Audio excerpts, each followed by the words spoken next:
لا الہ الا اللہ لا الہ الا اللہ لا الہ الا اللہ. بسم الله الرحمن الرحيم. عن ابي هريره رضي الله تعالى عنه قال قال رسول الله صلى الله تعالى عليه وسلم لا تدخلون الجنة حتى تؤمنوا ولا تؤمنوا حتى تحابوا. الحدیث رواہ مسلم. نبی کریم صلی اللہ علیہ وسلم نے ارشاد فرمایا تم جنت میں نہیں داخل ہو سکو گے یہاں تک کہ تم مومن ہو جاؤ، اور فرمایا تم مومن نہیں ہو سکتے یہاں تک کہ ایک دوسرے سے محبت کرنے لگو. پھر ارشاد فرمایا اولا ادلکم علی شیء اذا فعلتموه تحاببتم، میں کیا ایسا کام نہ بتاؤں کہ جب تم کرنے لگو تو ایک دوسرے سے محبت کرو گے. پھر حضور نے خود ارشاد فرمایا افشوا السلام بینکم، آپس میں سلام کو عام کرو. تو دوستو سلام کو عام کرنا گویا جنت میں داخل ہونے کا ذریعہ ہے، کیونکہ حضور نے ترتیب بیان فرمائی. جنت میں داخل ہونے کے لیے ضروری ہے آپس میں ایک دوسرے سے محبت کرنا، اور محبت کرنے کا جو سب سے بہترین طریقہ حضور نے بیان فرمایا ہے وہ ہے سلام کو عام کرنا.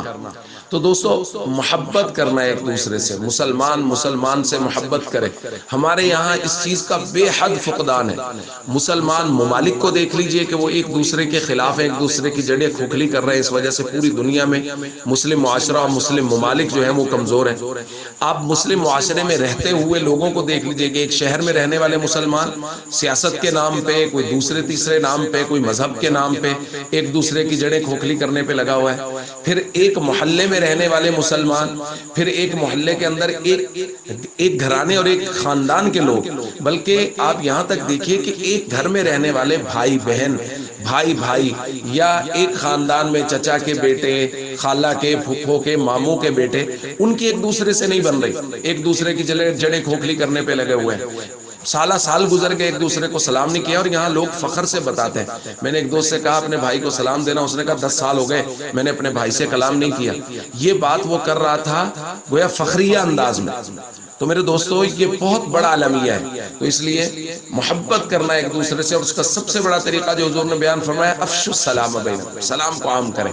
جب کوئی ناراض بھی ہو کوئی دوست تو دوسرا دوست اس کو سلام کر کے گزر جائے تو دل میں رحم پیدا ہو جاتا ہے. یہ اللہ کی طرف سے طے شدہ امور ہے، دل میں رحم پیدا ہو جاتا ہے. اس لیے ہم کوشش کریں کہ سلام کو عام کریں.